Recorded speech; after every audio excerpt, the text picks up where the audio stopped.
May nirecruit ako. Hanggang dyan lang ha. Hanggang dyan lang ang sasabihin ko. Nirecruit ko siya last year pa. Kaso, wag na muna natin yan pag-usapan. Protektahan natin yung tao hanggang sa makapag-desisyon siya kung anong gagawin niya sa karera niya.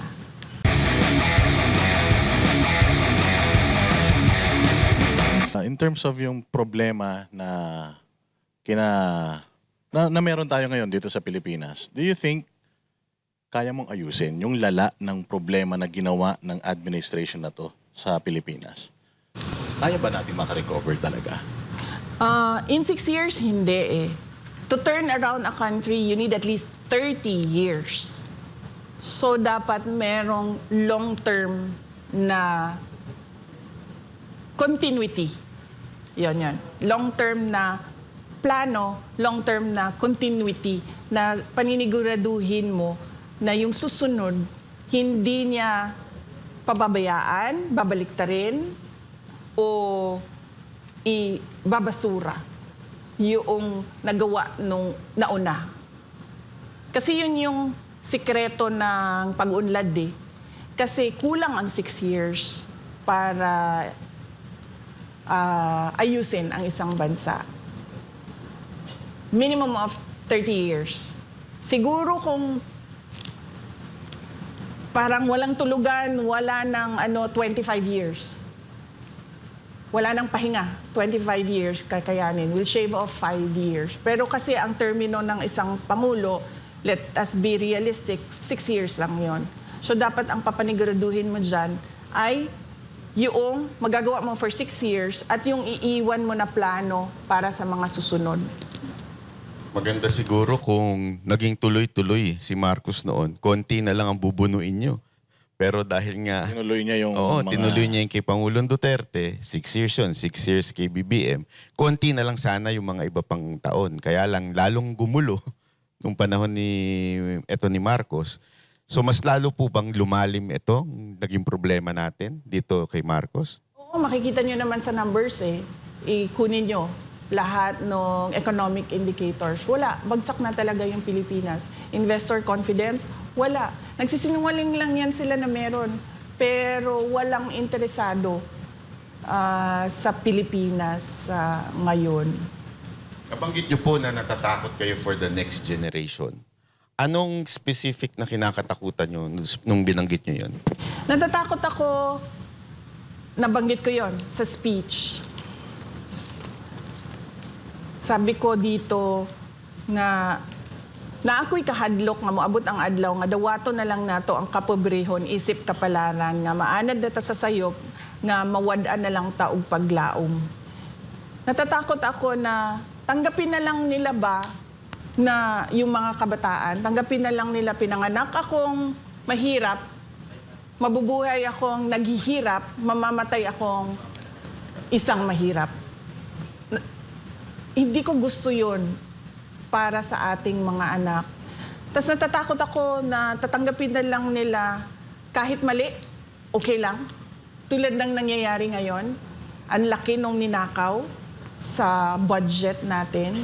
Hindi pa yon nare-review ang 2022, 2024, tsaka 2023 budget ha. 2025 pa lang pinag-usapan natin.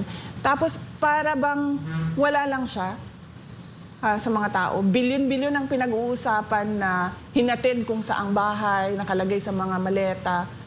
Pero parang tanggap lang ng mga tao, ay, ganun talaga eh.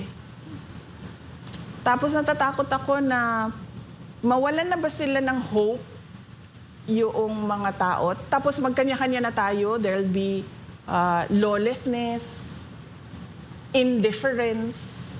Natatakot ako na ganun yung future generation of Filipinos.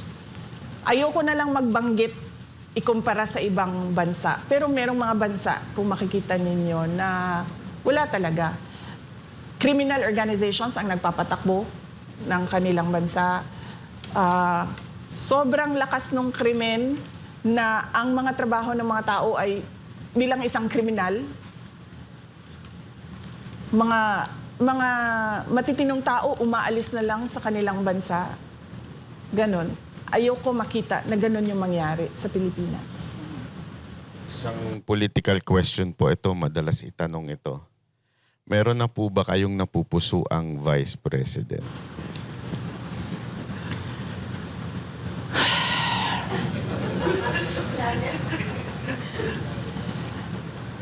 Kasi wala naman yan sa listahan ng mga tanong yun.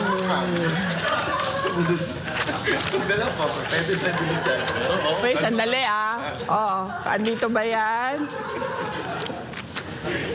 Ito, sasabihin ko na lang kasi tinanong niyo na Ayaw ko rin naman na...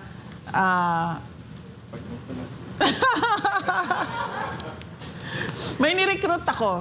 Hanggang dyan lang Hanggang dyan lang ang sasabihin ko. Nirecruit ko siya last year pa. Kaso, wag na muna natin yan pag-usapan. Protektahan natin yung tao hanggang sa makapag-desisyon siya kung anong gagawin niya sa karera niya. Maganda yan. Sasabihin na lang sa atin ni VP off-cam. Oo. Pero yung sinabi mong walang second passport, walang matatakbuhan. Ano paki-explain pa further yun, madam? Pansinin nyo sa mga mayayaman, di ba sila, napakadali sa kanila na bumili ng bahay sa iba't ibang bansa. Kahit yung mga congressman, madami dyan may bahay sa ibang lugar. Tapos, yung mga kamag-anak nila, o yung mga immediate families nila, may second nationality, dual citizens. Diba? Hawak nila pasaporte ng Pilipinas, hawak nila pasaporte ng ibang bansa. Huwag na tayo magbanggit kung ano, kasi sisikat yung bansa. Diba? Tapos, napakadali ba sa kanila na pag magkagulo na tayo dito, pupunta lang sila doon? Sa ibang bansa, doon sa bahay nila, kasi may residency yung anak, yung asawa, yung kapatid, yung pamangkin. Meron akong townhouse dito sa bansa na ito. May villa ako doon sa bansa na doon. Napakadali para sa mga politiko, mga may kapangyarihan, mga mayayaman, na ganun yung gawin nila. Pero paano tayo? Paano tayo na wala tayong ibang option, wala tayong ibang choice, kundi manirahan dito sa Pilipinas. Wala tayong dual citizenship. Wala tayong isang malakas na passport na gagamitin natin. Lalayas lang ako dito pag, nagkagulo na itong bansa na ito, meron naman akong fallback doon. Paano yung mga ganyan? Ang dami nun, ang dami natin. Ang dami natin na ganun yung buhay natin na parang nakaangkla tayo dito sa Pilipinas. At hindi tayo susuko dito sa Pilipinas kahit man magkagulo na. So paano tayo? Diba?